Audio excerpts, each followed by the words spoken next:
Yeah, so let's go ahead and get started then, and then if Mark can connect to us more fully, we'll see what's on his mind as well. So Okay. Can how I can tell I you help? my hidden agenda, David, just to Yes. start with? Um, so I missed the one you did in the five maturities yesterday.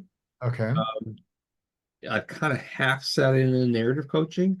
As you go through this, if there's any five maturities flavor you could give it, that would be that would be great. If not, just go with what you've got. That's fine. Yeah, yeah. Well, mostly we're just going with what people are needing, so we'll see what Mark needs. But Okay. yeah, so I can just sort of share that the one of my fascinations for the last 25 years in coaching. Oh, there's Mark. Yeah, Welcome. hi. I'm driving home after some training, Okay, and I've been away for about 4 weeks from home, so I'm trying to get there as soon as I can. sure. But yeah, I didn't have anything really specific, uh, but yeah, I've decided on the program for sure. Great. Everything I've read about sounds like a great fit.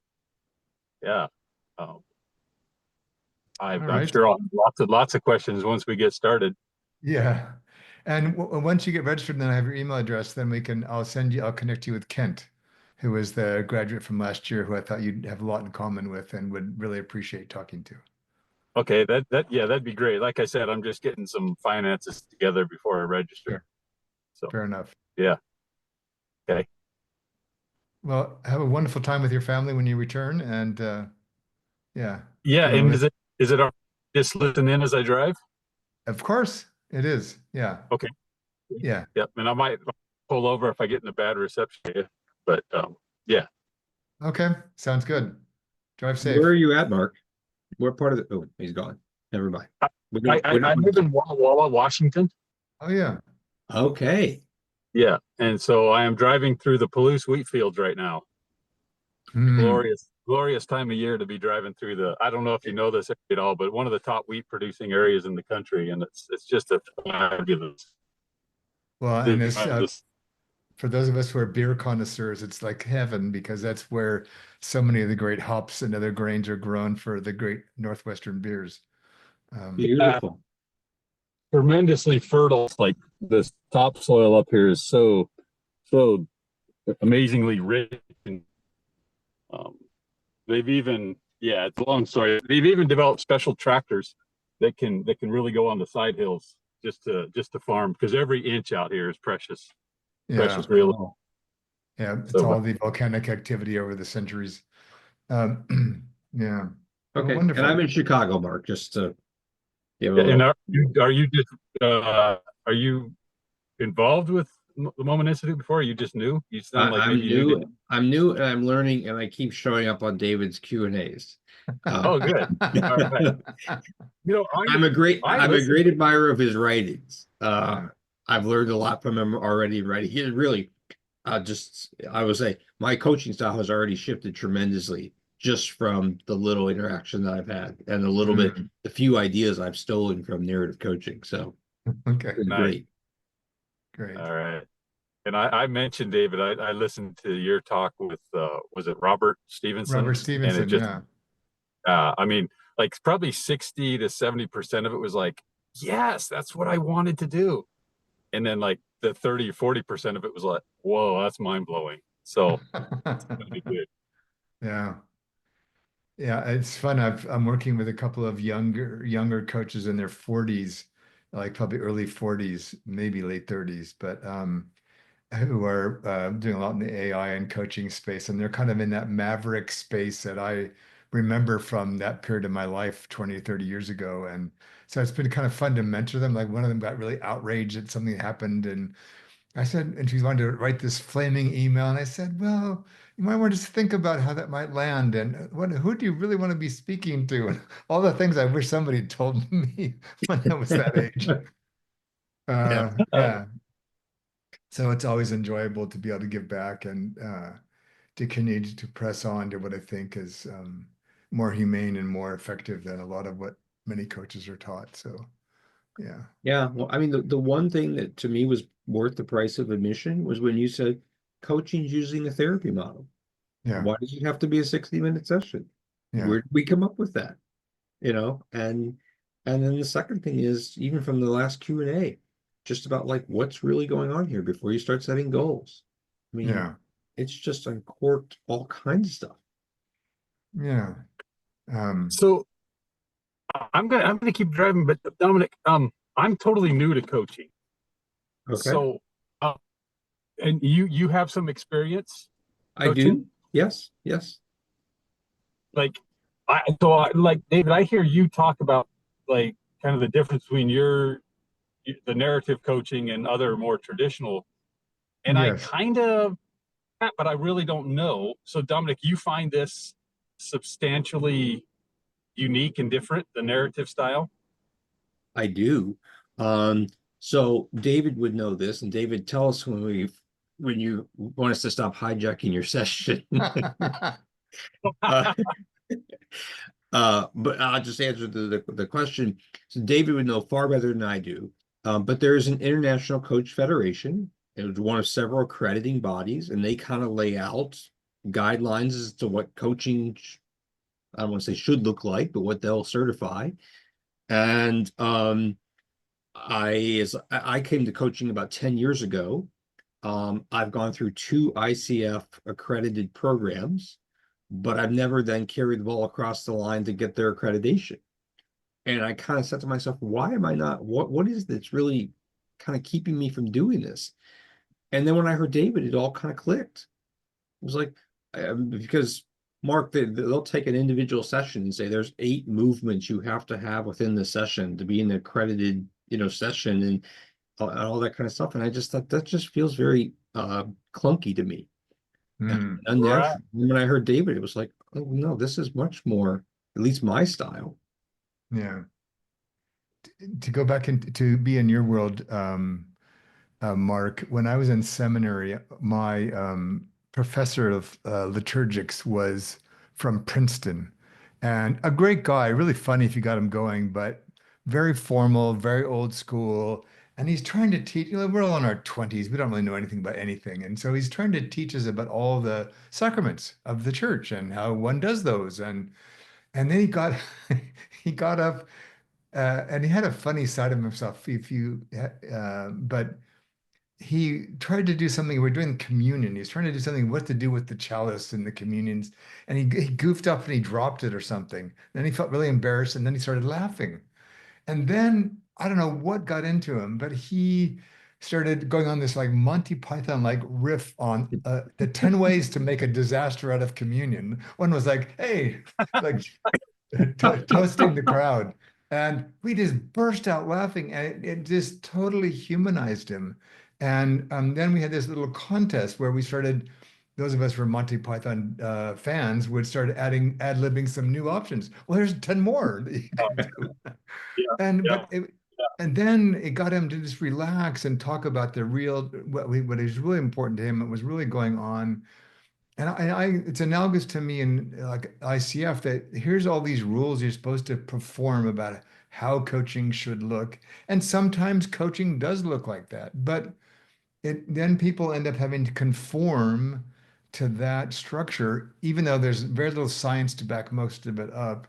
And it really sort of really constrains what's possible. And I thought that's useful for somebody who's a brand new beginner, but beyond that, it's just really not helpful. And so most of our graduates ended up who want to go after those accreditations end up having to contort themselves to tick off all the boxes, pass the exam, and then go right back to doing coaching the way they like to do coaching, which for me then is not really very helpful. So traditional coaching would be more formulaic. It's more set an agenda, set a goal, make a plan. Again, useful for maybe 5% of coaching. Okay. And you would know I- from your, yes, go ahead. I'm excited. Yeah, and you would know from your time in the church that, people present all kinds of, complicated moral issues and faith issues, and they have all kinds of complexities. And when I was doing a lot of pastoral counseling, I'd look out at a congregation and I say, I know a lot of the stories that are happening in these amongst these people. Um, and the things they don't train you for in seminary. And so the murkiness of being human, and that's where we want to meet people. So we don't set an agenda. We actually welcome a human being to a conversation, and we Yeah, accept everything that yeah. shows up. Yeah. But like, and I just like over the years working with the congregants, you come into it thinking you need to have the answers, Hmm. but like the single, maybe you said this, but like, I just found like the single most important thing I could do was shut my mouth. It's so, Yes. it's so often. Like, just stop talking. And Yeah. well, things happened when people just felt listened to and heard. Hmm. So Yeah. rather than trying to move them to a certain point, Yeah. Because even if you guessed right and it's a good point for them, they're not ready for that and they didn't choose that. And there's so much you don't know. And when I used to do a lot of demonstrations around the world, people would often comment, especially like graduate coaching students, well, but you hardly said anything. And I said, I'm not being paid to talk. I'm being paid to hold space for somebody to figure something out. And if I can contribute at times, great, but that's not really the point of me being there. They said, well, that's not coaching. Then I said, well, then you have a very different understanding of coaching. Um, and most of my coaching is done by how I am with people, not what I say. Yes. Yeah. I'd like to use my tremendous powers of intuition to guess the two of you have worked in the church. Yes. And to just say, so among my coachees have been the Lutheran Bishop of Chicago, Mm. several Catholic archbishops. Um, I've ended up working with, I think, Catholic, Presbyterian, Lutheran, um, and Anglican communities. Hmm. It's just a very funny thing Ah, to get in a call with three people. One of them is in Amsterdam, and this is like where the conversation goes. yeah. But I think the two of you would appreciate this language. I mean, Yeah. what I feel like is a lot of coaching is coming out of a business model, Hmm. and we're all three trying to bring what I would call pastoral sensibilities to it. Hmm. yeah, And yeah, it's a different space. yeah, that makes sense. The business model, and see, like so much of my experience with religion was almost based on a business model as well, Dominic. Like Oh, trying yes. to move people along a path, a fixed path, and it just doesn't work for human beings. No. It works So, for some people who need that and want that, that they yeah, feel more comfortable within a structure that somebody else gives them, and that does I never was very attracted to that. But there are people for whom that's very useful. I've got a younger okay, brother who's kind of that way, and that it's I don't understand that world, but it works for him. So, I'll, yeah, good point. Well, So, David, or oh, yeah. Go ahead, Mark. yeah, go ahead. like considering all of that, what are you? How do I ask this? What are you actually going to be teaching us? Um, so the program's divided into three parts. The first part is really just on yourself. So, what's useful from your previous careers that would be helpful to you now? What have you learned about coaching that you might want to unlearn? But more importantly, to what we've shared a little bit so far, really getting clear about what the role of a narrative coach is and how that might be different than you might have imagined for a coach. So it's again very much what you just said, Mark, about um, the art of being a minister versus the science of doing church. Um, and so we in the first third we just focus on you learning to be more what we call radically present to people, to the stories that are unfolding, and to allow ourselves to kind of work whatever's emerging in the conversation without having to do anything about it yet. And then the second, third, three modules are about the narrative coaching process, which is built around a rite of passage. So it's looks at both personal and social narratives, but also recognizes we're actually not, it's not actually a coaching model. It never has been. It's a change model. And so we're walking alongside somebody who's trying to change something about themselves, about their life, about their career. And we're just kind of observing through the lenses of this model, kind of where are they on that change journey and what might they need from me next? And so we're following them on a unfolding of their story, and there may be a changing in their story, a changing in themselves to kind of deliver on that new story. Um, and so the third, like the middle third, is really just about that whole process and how that works and what is our role in that process as people move through this journey. And then the last three modules are about three specific narrative skills. So one is around narrative listening, which draws a lot on meditative practice and presencing. But again, we put listening before talking.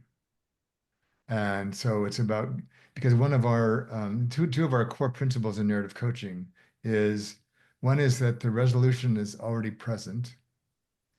We're Hmm. not hunting for it somewhere. And two, that everything we need is right in front of us. And so we want to start with presence and listening to see what's arising that might want our attention. Why is this story here?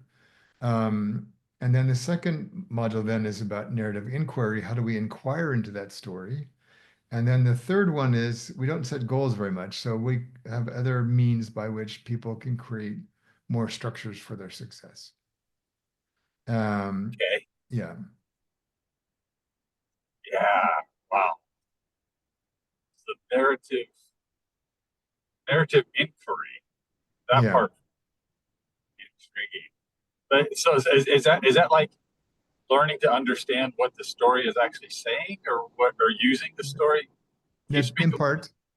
So I think you said you read the book, but in the introduction to the book, I think I talked a bit about a story from my last church when I finally decided to leave the ministry a long time ago now. But and it's the story about these group of upper middle class white retired women I was doing a Bible study for, and they were bored because they were sort of being told because of some kind of document that we were studying or something that they should be looking at the story of Moses and the Israelites crossing the desert.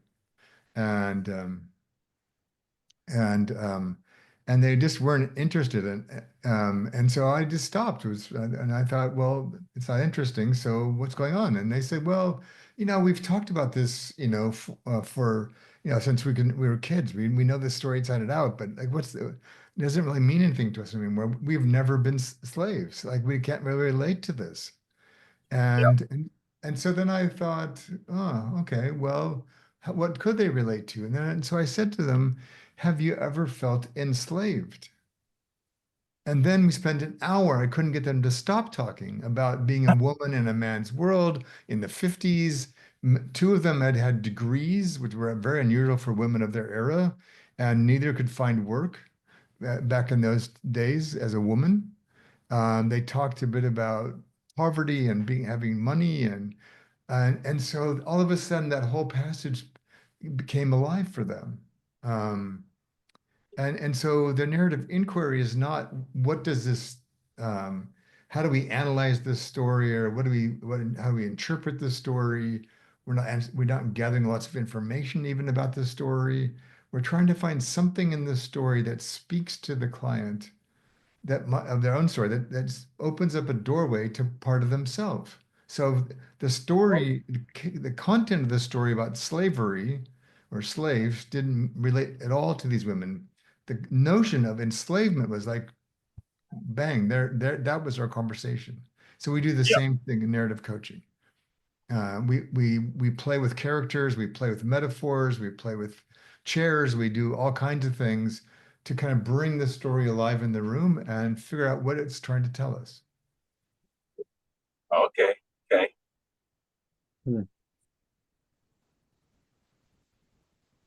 And David, is I listen. So that's helpful in the narrative inquiry. When you first started talking about the piece around the presencing and Yeah. the answers already there, the line that I go to is, so what wants to emerge?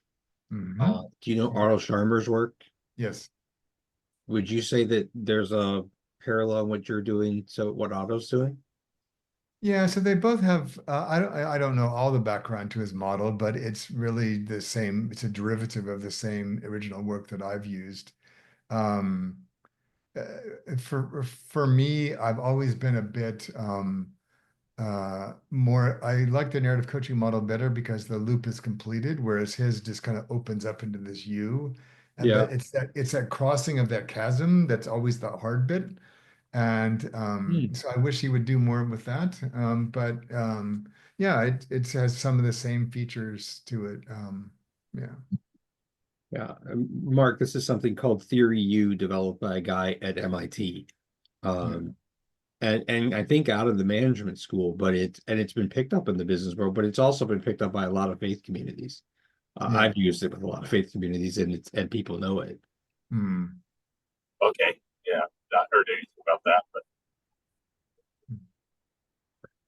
And David, just to kind of follow up Mark's question, I think I saw in the materials. So in terms of the teaching of the program, it's videos of you. Is that right? Yes and no. So, so I will record the live just for this group, all of the course slides you would have gotten in any other year of the program. So you're not going to miss any of the content from me. What I'm not going to do, like I've done before, which is host the two live sessions. Okay. And so you'll be just, we'll just ask you just to watch the video before you get to class. And then Vicki and Emma, who are both MCC coaches, coach supervisors, have studied my work for a long time.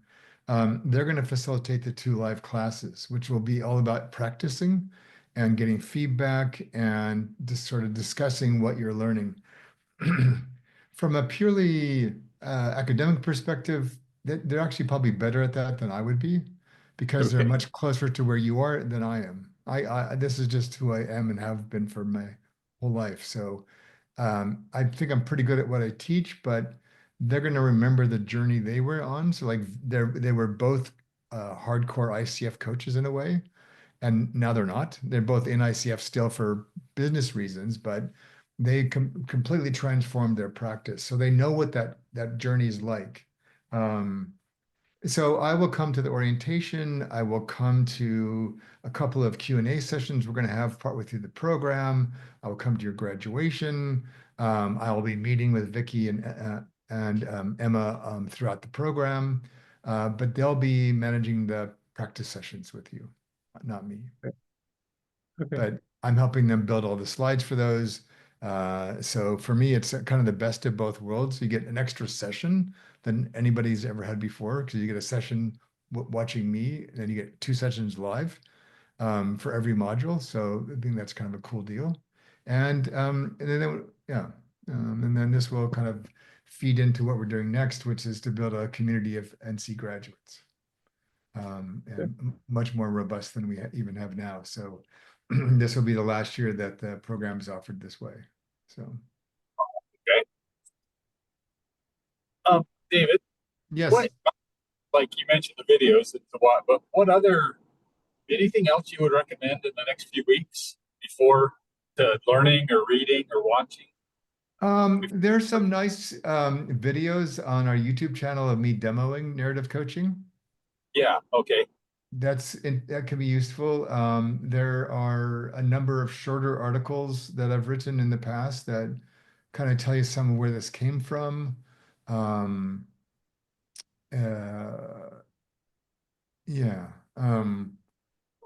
I don't think between now and then we'll have, we're doing some special events for the two programs, but we're doing that later in the spring. So, but I think watching a couple of those demos would be really helpful. Because particularly the last ones I do it's WBEX is they sponsor an annual summit for coaching, and I've done talks for them like for 9 years in a row. I'll do it again this year, and I've done demos with the same guy the last 2 years, who now is one of my clients in a big way. But yeah, that would just give you a chance to kind of what it looks like, at least when I'm doing it. It'll yeah. So videos with Brian would be really interesting. And there's a bunch of other ones there, I think, as well.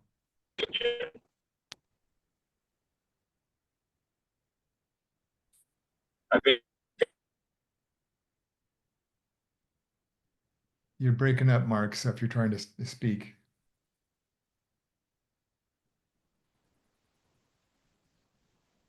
Yeah, he's in a part of the country where he's likely to not have great cell coverage. Right. Yeah. Now, I had a big client in Yakima, not too far from there, for years when I lived in Portland, and it was always you just sort of prayed that nothing happened in this one gap because there was just no cell signal anywhere. Right. Yeah. Mm. Yeah. it's So really Mark, dropped off. oh, no worries. Okay. Hey, thank you very much. You're welcome. And nice to meet you, gentlemen. That's nice meeting you, Before Mark. Hope tomorrow. we cross paths again. Yeah. Certainly expect to. So All right. thank you. You're welcome. So, anything else I can offer to you, Dominic? Um, I want to kind of just tie back to what I think we talked about last time, which is I'm just trying to sort through the different offerings. So last time I think we talked about the retreat, and Yes, then you sent me to your, I can't remember, kind of your program manager. Steve. Yeah. Uh-huh. Um, and he didn't yet really have dates for the retreat. Yeah. Um, We don't have it set yet, so it'll be in probably May or June, but we've got to finalize a couple other things we're putting together to make sure the sequencing is right, but it'll be sometime in that time frame. okay. Um, and so that I'm looking at the page for the narrative coaching program, which looks like it starts in March and Yes. runs all the way through November. Is that right? Yes. Okay. And then remind me with the retreat how that lays out. Yeah, so it'll be 6 months, and it will start, like I said, in either May or June, sort of depending on a few other factors. It runs for 6 months. You meet live every other week. It has a somewhat similar structure to the program where you have a small pod to work with, as well as the live programs, as well as a couple of practices on your own. Um, we're not really teaching a lot in that program. It's mostly little bits of information around some of the issues we confront in terms of trying to find healing for ourselves, and especially in a time like now. And so it's more discussions, reflections, sharing with tiny bits of content. Whereas the narrative coaching program has that, but has more content, more resources to kind of give you the capacity to actually do narrative coaching.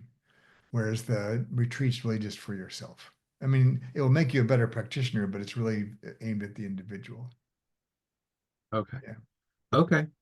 All right. Well, I'm glad we talked because I think you just swung me back towards the. I was thinking I was going towards the retreat. I think you just swung me back Yeah. towards the narrative coaching program.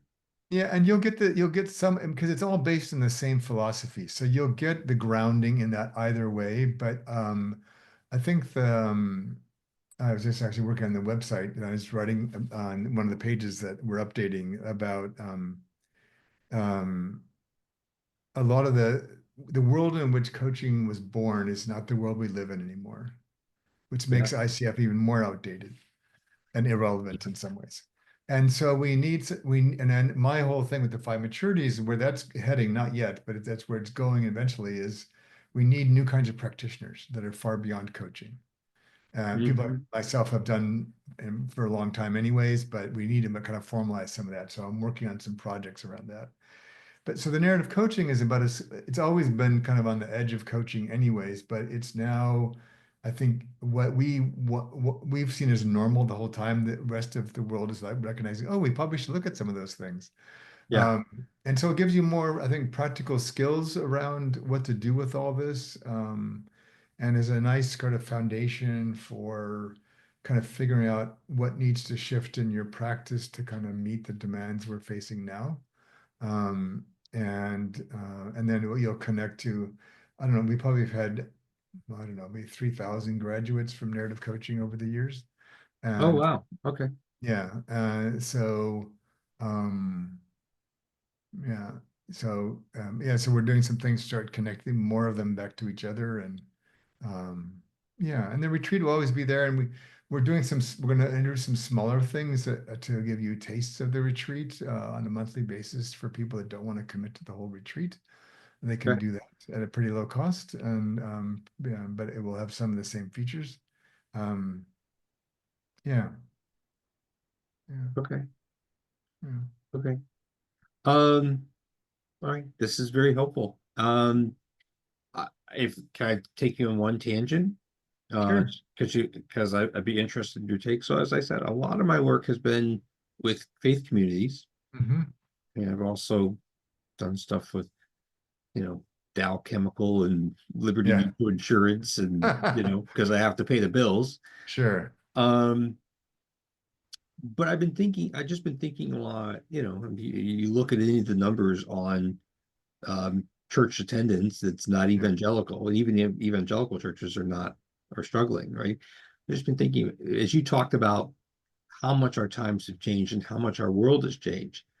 Um, one of my formative influences was Robert Putnam. Do you know him at Harvard?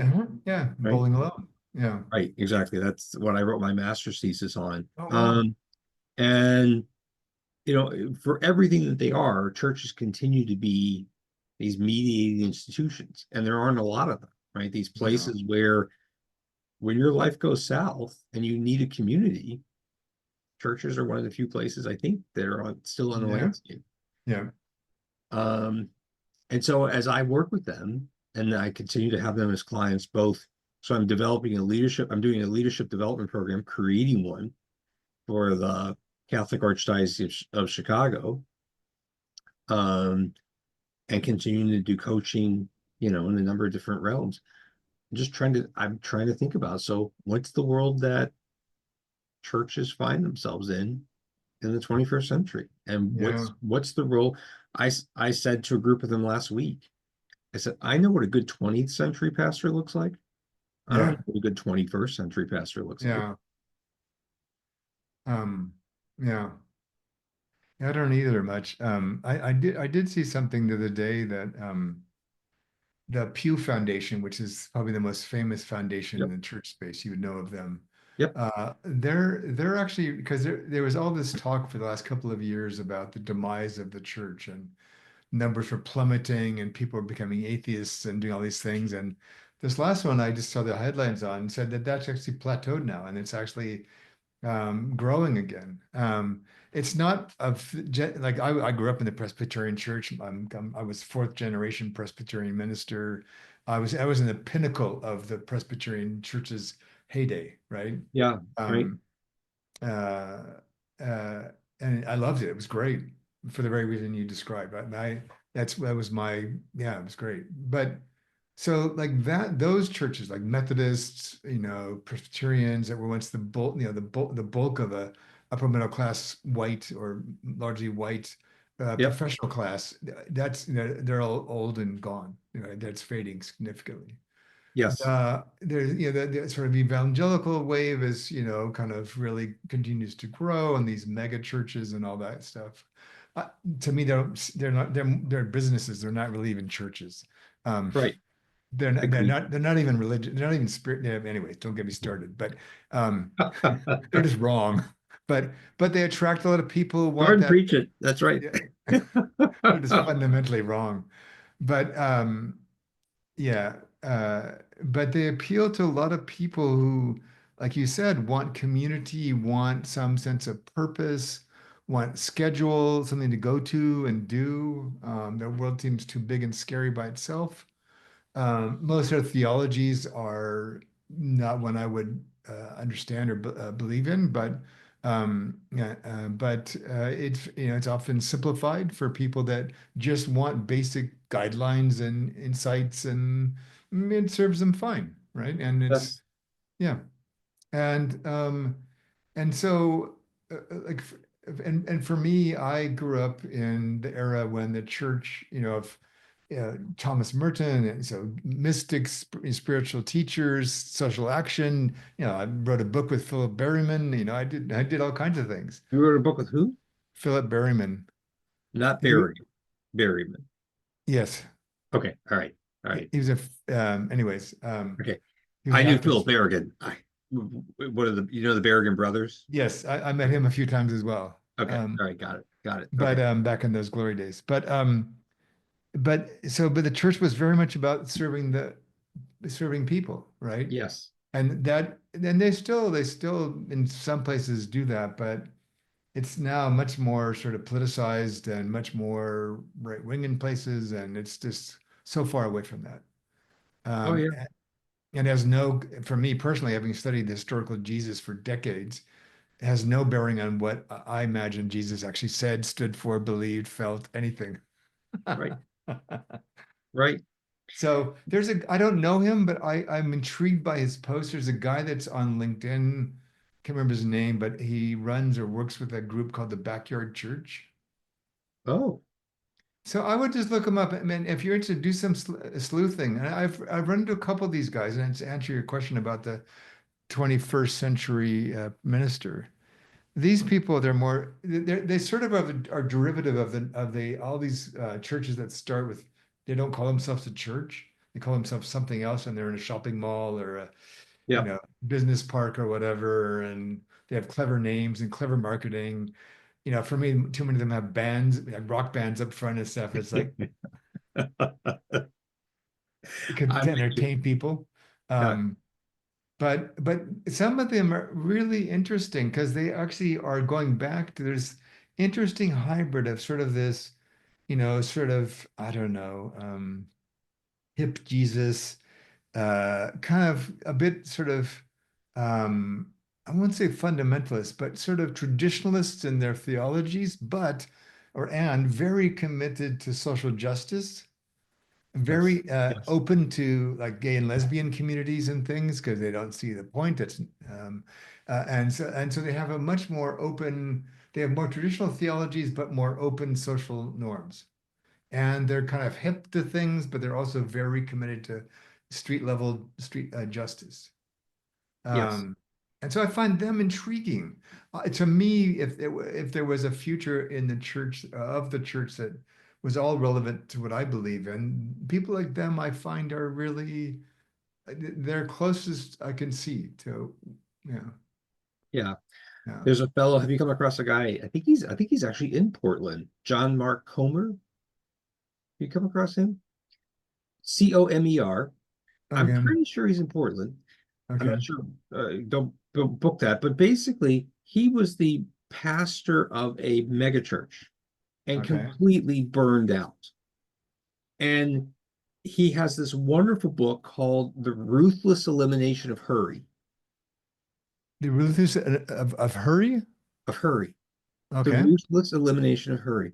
And basically, he said, wait a minute, I'm a pastor, and on the Sabbath, I say four services. I come home, I haven't spent any time with my family, and I just crash and drink some alcohol and watch Netflix. Something is wrong. yeah. And so he kind of reconfigured his life, basically said, I'm going to take the Sabbath back. And he said, and he's got a great podcast, and he talks about, the Sabbath is that you take 1/7 of your life and allow yourself to move in a different space on Wow. God's time, not the world's time, Yeah, right? And he's very much about, he goes back and he says, the original followers of Jesus called themselves the followers of the way. yeah. It's a way of living, it's a way of being in the world. Not about Yeah, what you're believing, it's about how you're living, what exactly. you're presencing. He would get to a lot of the same kind of, I think you've got some Buddhist flavor in you, right? Hmm. Right. So the same kind of Buddhist mindfulness kind of stuff he'll get at from a Christian Sure. angle. I've never met him, but I've just been really taken by him. And I agree. I mean, I think that's the kind of place this stuff is emerging. Yeah. And just you mentioned Merton. So I grew up in Louisville, Kentucky, 45 minutes away from his monastery. Oh, And I wow. used to go after college, I would go on retreats at the monastery. I ended up on the board of the Thomas Merton Foundation. Wow, did you really? Yeah. Wow. Yeah. So I I have knew I everything he's liked ever you. written. What's that? I have everything he's ever written. Oh yeah. It's absolutely I would make the argument that he almost single-handedly brought back the mystical tradition, at least in the Catholic Church. I don't know I about could, the yeah. church. I mean, Him and Matthew Fox, but Matthew was too much of a renegade. I yes. knew him. I knew him well, so Did you really? yeah, we had Oh, dinner with him a few times, and anyways, no, Original Blessing was a huge mm, influence on me as somebody yeah, who grew up in the Catholic Church where they just pound original sin into you, right? I mean, it was just a seismic shift. But you know that that Matthew Fox wrote a letter to Merton when he went to graduate school asking him, what should I study? wow, And Merton wrote back and said, study spirituality, yeah, which he did, which he did, yeah, which he did. Um, no, and in your studies, you would have come across Karl Rahner, right? yes, Rahner, I know almost nothing about Rahner and just enough to be dangerous, but the famous Rahner line I know is that the Christian of the 21st century will be a mystic or he will be nothing at all. yeah, And I don't, unfortunately, see enough of our churches shaping people to be that. no, not at all. And even I there was a book that I read. It's part of it sort of teetered on Da Vinci Code of Yeah. more made for TV movie than reality. But I've read enough other things to know there is some substance to the book, and this guy is sort of tracing the lineage back to this group of women that were actually did basically sacred medicine rituals in a couple hundred years BC that was the sort of modeling for the Last Supper. They were often and part of all this languaging and all these new discoveries is, the church decided, the Catholic Church decided about somewhere around the Council of Nicaea to change some of the stories in the New Testament. Oh, So yeah. I mean, so most of what we have is not what Jesus actually said or did, but in there they talk a lot about Mary Magdalene as, that one of Jesus's greatest gifts was that he was able to befriend this harlot and this whore. But in reality, most of the things I've read said that she more likely was either his lover and Yes. or his best teacher. Yeah. Wow. Yes. I've heard the But lover theory. Yep. yeah, but then to perpetuate this strange thing in the Catholic Church where only men can be priests, they needed to kind of denigrate women, right? So Yep. we're gonna relabel all these characters and but this other book was talking about these women, and there's this great part of one of the chapters towards the end when he finally kind of reveals all this, that when they'd have all these ceremonies, um, then they'd have these processes by which they would train people to run these ceremonies with fermented wine and prayer and chanting and all these other pretty amazing things in these caverns under in Italy, um, that the only women could apply because men were not deemed Wow. smart and capable of doing this. Yeah. And the men didn't complain, they didn't disagree, right? So only the Yes. women were doing this. And Yes. and I think, wow, how far the church has come away from that. Yeah. Yes. Well, I'm sure you know Richard Rohr, right? Hmm. And Richard, who I've met a couple times, I mean, and he's written this, is basically when the Catholic Church became the religion of the empire Yeah. under Constantine, Yeah. everything had to change. Exactly. Once you become the state religion, you can't get in, you can't occupy a prophetic space, you can't uh, go against the structures of the society. Yeah. You're the upholder of all that. And then, the other thing that you said that really struck me is Muhammad Yunus, who won the Nobel Peace Prize Hmm.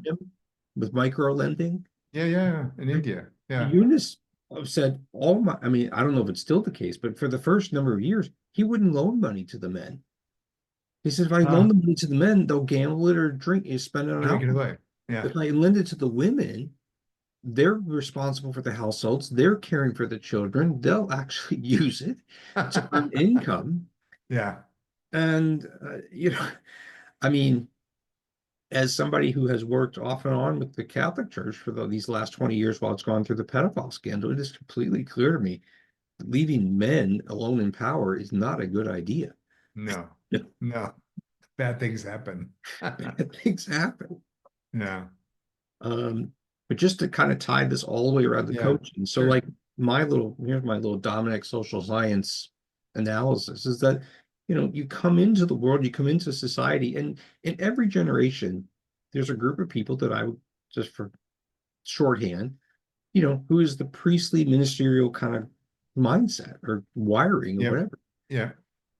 I'm very convinced if I would have been born in my Italian family in the 1950s, I would have been a Catholic priest. But I Mm. wasn't. I was born several decades later. And I think these days, the vibe I kind of get is the coaching world is the place where a lot of people who 20 years ago would have been ministers are Yeah. landing. I've been in coaching for 30 years, and I didn't even like most coaches in the beginning, but I thought coaching is about as close as I can get to being a minister outside the church. Yes. And then years later, I read Freud's famous quote about he was trying to protect psychoanalysis from the doctors and the priests and create what he called a secular ministry of the soul. Oh, that's And that's fine. been the mission of my whole life in narrative coaching. It's a secular ministry of the soul.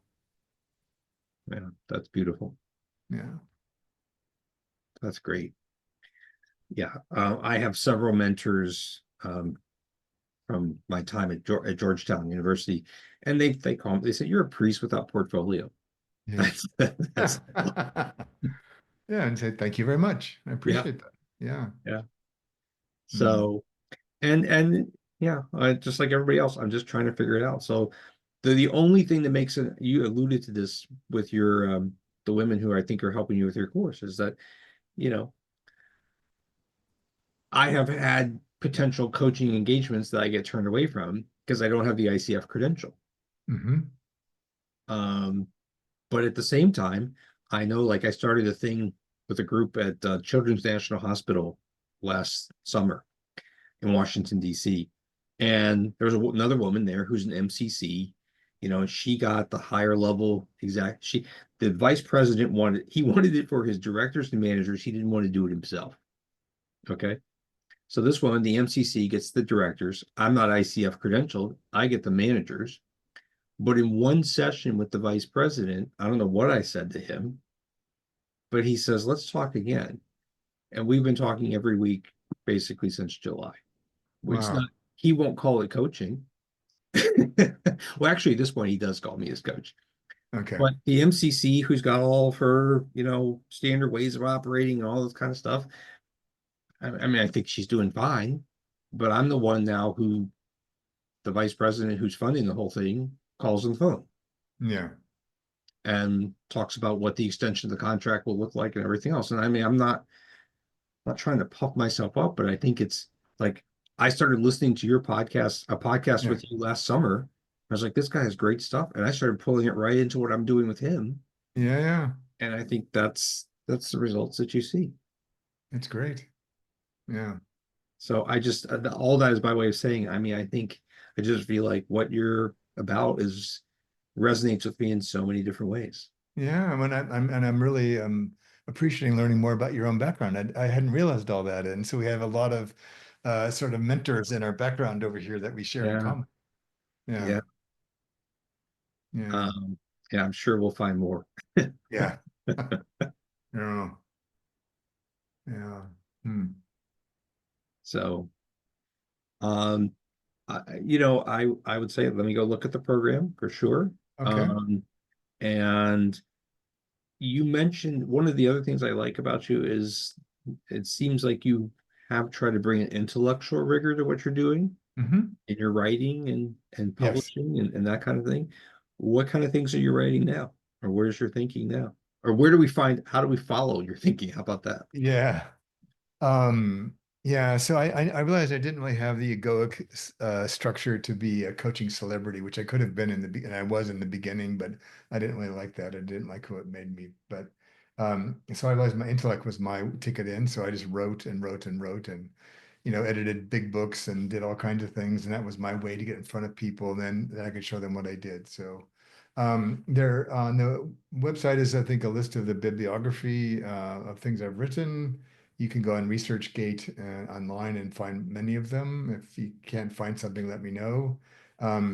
Right now, I'm working with a publisher to write a big book on integrative development, which is my other body of work. But for me personally, I'm working on a series of small books that I'm a self-publish again, and the first one's on narrative coaching. And so, Mm, as part of our learning community, what we're building is I'm going to write a short book with all the essential elements of narrative coaching, but written from a very personal perspective. And that it'll be the replacement for the slides in a way. And so we can go right into getting people into small groups to develop themselves, practice their skills, go out and try things. And it's part of our larger pattern of sort of decentering the content and recentering the human that's trying to do narrative coaching. So, mm, all right, I've got about four of those books that are in progress. And so I'll work with my colleague in New York to kind of help those get organized and done. And I'm really looking forward to this because it um,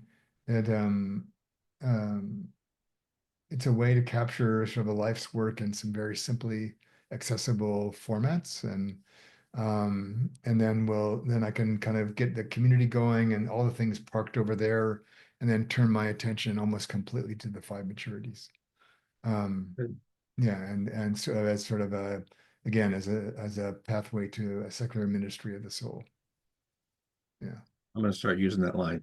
Yeah. It's great. Well, it's Freud's line, but you go right ahead. He's not here to defend himself, so yeah. So you said integrative development, Yeah. which would be different than integral development, Correct. right? So it's not a Ken Wilber thing. No, not at all. Okay. I mean, I find his work interesting, but not very useful. I But think that's what a lot of us would say. yeah. And he was a character and made a fortune but no, this comes more related to like integrative psychotherapy and integrative medicine. But it originally started out for me, the integration of organizational development, training, and coaching into one practice. Because I was doing all three of them for these big Yeah, projects, and I was going yeah, nuts because I was running around having to change hats all the time. And I thought, oh, but if I could just do some OD with you in that coaching session, that would be so much better for you. yes. And and then That I had a client who I'd been doing this for some really big projects for the state of Oregon when I lived there. And so I had all the pieces I tried up, and then I had a client who uh, ran a disabilities organization and wanted me to train like, I don't know, 150, 200 people in coaching skills. And I said, I'm not going to do that. And she goes, what do you mean you're not going to do that? I said, because because I know the people in the state office, you had to get a huge grant for this. That's really hard to get. And you won't get another one for 5 or 10 more years. And you're going to spend all your money on this, and it's not going to give you what you want. mm, And she said, wow, I've never had a consultant turn down a yeah, six-figure contract. And I said, because I care about you and what you're doing, and you should do something else. And then she goes, well, what should we do? And I said, I don't know. Give me 24 hours. And I went home and created integrative development. I pulled all these different threads of these projects. I said, what do these have in common? And do what I do well, which is mind map. Um, and and put it all together and then started doing all kinds of projects starting from this place. And then after some experiences working in Australia when I lived there, I just said I'm never doing training again. It's pointless in many ways. And if you, I had read a quote of the guy that built the really famous leadership programs at GE, got off to a bad start at first and came to the realization that they were sending that their programs were extraordinarily well received, highest engagement ever, highest scores ever, but the reality was making almost zero impact on the business. Yeah. and Right. as they always do. So and so he said we need to stop sending changed people back into unchanged environments. And then ID Yeah. clicked. That's what I'm doing. We're going to get them to change their environment at the same time, and as a prelude to changing themselves. Because in the course of trying to change their environment, they're going to learn about themselves and each other. And so for this woman, I spent 2 years with them to transform their disabilities organization from top to bottom. Um, I did hardly any training in 2 years. Mm, In the end, they were all training themselves and training each other, coaching each yeah. other. But they were so successful that their numbers were so much better than any other state in Oregon, any other county in Oregon, that they got the legislature to rewrite all the mandates for disabilities programs, say do what they're doing. Um, and I never looked back. And it's hard to sell sometimes because there's still most HR people are still stuck like the church in a Yep. completely the wrong era. Yep. Um, but I found enough people, usually it was pioneering women inside organizations who Mm, I said, we have 1,000 choices for the usual. We want something else. right. And I say, and I would never explain ID to them. It's too confusing. I just say, can I just model that, show you right now what this is like? Mm, And so I would just demonstrate ID for them in real time. And then some were like, "Oh my God, that's too much," or it's no, I just need a slot filled. And some people go, "Yeah, I want that."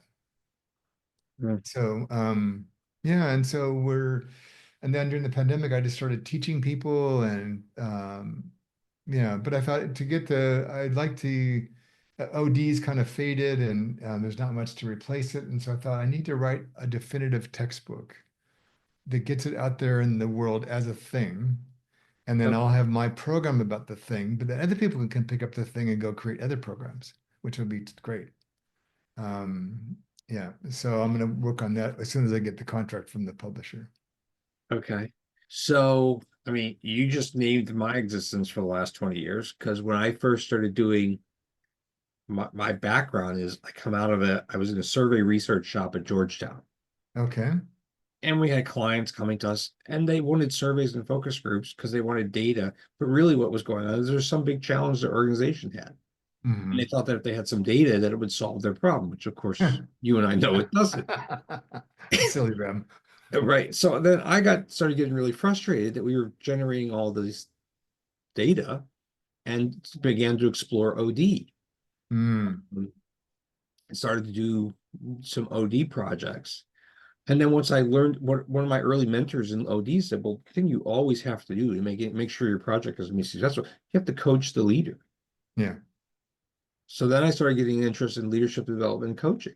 But like you, it's this thing of I felt like the people would say to me, what are you? And I couldn't really answer them.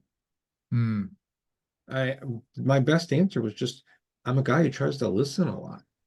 yeah. That's what I try to do.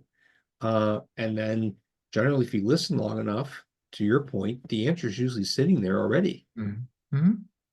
Um, it's not that Yeah. I'm smart, um, but I've always kind of had this identity. Like I don't even know what to put on my LinkedIn page. You know, what am I, right? So this makes great sense to me, Yeah. but let me sure I understand. Right now, you don't have there's not a program for the ID way, right? Like, We have had one for the last 5 years. I decided to not offer it this year because with all the dramas around Trump and Musk and et cetera, it's panicked a lot of people. And so we've had a harder time selling our programs. Not so much narrative coaching, because that's just people know it and so deeply rooted. And I just saw it, and um, I've just moved here and I'm trying to get myself settled, and there's all these things happening, and we're trying to yeah, build this community, and I've got some big projects about to start, and I can't. It's too much. I yeah, have to take care of sure, myself. And so I said, I just pulled the plug, and I said, we'll do some special events around ID this year. And and I'm using it to help build this AI platform with the client. I'm using it to redesign our whole membership community. I said, and it'll be available, but probably not till later this year and in a completely different format. And part of that is I want to do more with our graduates, many of whom have done some amazing things for themselves, but now I want to get them to write up case studies and things so we can promote what people have done with ID. And then, like I said, if I can write the sort of definitive textbook, then it becomes sort of ensconced as a thing. And then if other people start picking it up, and as happened with OD in its early days, um, yeah, then I can just do my little version of that and let it go be whatever it's going to be. So, um, and and it's one of the things I've always been drawn to, like first thinkers and pioneering people. And I sometimes forget, because I've lived a pretty modest life in many ways, but sometimes forget opportunities I've had that, like I've sat in the room where OD was invented. And I've stayed in that house where OD was invented. Mm, Um, I mean, yeah, um, I, yeah, I just have had all these like really unplanned, but just really interesting experiences with people. Uh, and I thought, well, what if I could be one of those guys too? What if I can put some pillars in the ground, where 20 years from now or 30 years from now, oh, now we can see where some of this came from. Well, this came from David's work 30 years ago. And yes, I thought, great, then I will have lived my life well. yes. You're tapping into a conversation I had earlier this morning with one of my Jesuit friends at Georgetown. Hmm. Hmm. And I said, the place that I'm in these days, to be thinking about things like lineage. Hmm. What's the tradition that I come out of? And I hear you say I come out of this lineage of OD, right? Yeah. But then also, to use a church word, vocation. Uh-huh. What am I being called to in Hmm. this moment, in this time, given the lineage that I come out of? What's the manifestation that I'm being asked for? Hmm. You know, and what I kind of hear is, and it makes great sense to me, what you're being called to. I don't think I'm less and less thinking vocation is the one answer for your whole life, No. right? Yeah. What's my vocation in this moment? To be a bit of a pioneer, Yeah. coming, Yeah. building on the backs or, the shoulders of the Yeah. pioneers that you've experienced. Yeah. Yeah. Hmm. It's fabulous. Yeah. Yeah, Hmm. yeah, that's exciting. And you stop me when you have to go do something else. Let me just make one more connection and then I'll, Yeah, no, uh, I do have to go, but yeah, anyways, yeah. this is good. There's a fellow here in Chicago who's the CEO of a tech company. They develop apps and that kind of stuff, but he's a really just a genuinely creative kind of guy. And one of the things he realized is that in the speeded up world of tech, what has benefited him is just getting out and going on long walks. Hmm. And he's now some of his best ideas come from walking and just Hmm. having conversations with other people. So he's created this thing, not a workshop, it's called a walk shop. Hmm. And he invites CEOs to join him. And usually it's a 5-day thing somewhere in the world. He's done it in Scotland. The next one's in Tokyo. Wow. Um, he's running this tech company at the same time, and then but it's this thing where like there's 5 days in the moors of Scotland. They chart out this path. You walk all day and you talk. Actually, he says you do 2 days of walking, then you take a break. People's bodies and minds need some time. Yeah. 2 more days. Um, and the results have just been extraordinary. I mean, people have come Yeah. out and, reposition their businesses out of them. They've come back and written books as a result of it, and just all kinds of creative stuff. But as I'm listening to, as we were having this conversation, I'm thinking, there's a piece in here that's sitting in here also about narrative. What a great Hmm. opportunity for people to explore their narrative Hmm. in the course of these conversations. So one of the things, so what I said to Mark was, I said, it's great that you do these things in Tokyo and Scotland.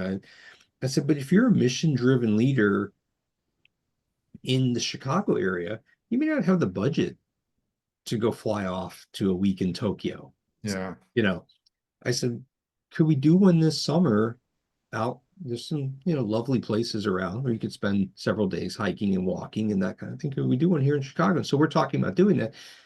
My point is he said to me, I always position it around the book. Hmm. And he said, we use that as a starting place. Everybody reads the book. It kind of puts us in a common frame and it helps inform our discussions. And the one he's doing in Tokyo, I can't even, the name of the book is ICIKIE, ICIKAI. Ichikai. It's some kind of Japanese kind of philosophy and way of being in the Yeah, world. the Akagi. Yeah, Ikagi. yeah. Mm-hmm. I, I'm the Japanese world and culture is just one. China, yes, Japan for whatever reason I've just never explored. So okay, you're familiar with it. So he's using that for the Mm-hmm. Tokyo walk. And we just talked 2 days ago, and he said, give some thought to what book we could use if we did a Mm. Chicago. I haven't read narrative coaching yet. I'm wondering if is that potentially a book? It could be. It would be more for. It'd be a lot. I wrote it in the midst of a bad divorce, and I just needed to get it done. So it's great, but it's a very dense book, and it was written specifically as a definitive guide, not as a. Okay, all right. So But the short book I'm working on now, which will be out this summer, done this summer, would be much more approachable to the average person and have all the core philosophies and principles of narrative coaching in it. But yeah. okay. Is there any other book that you'd recommend? You don't Probably. have to answer Still that thinking right about now. that. Yeah. Yeah, exactly. Yeah. Yeah. Okay. All Well, right. great. You're David at the Moment Institute, right?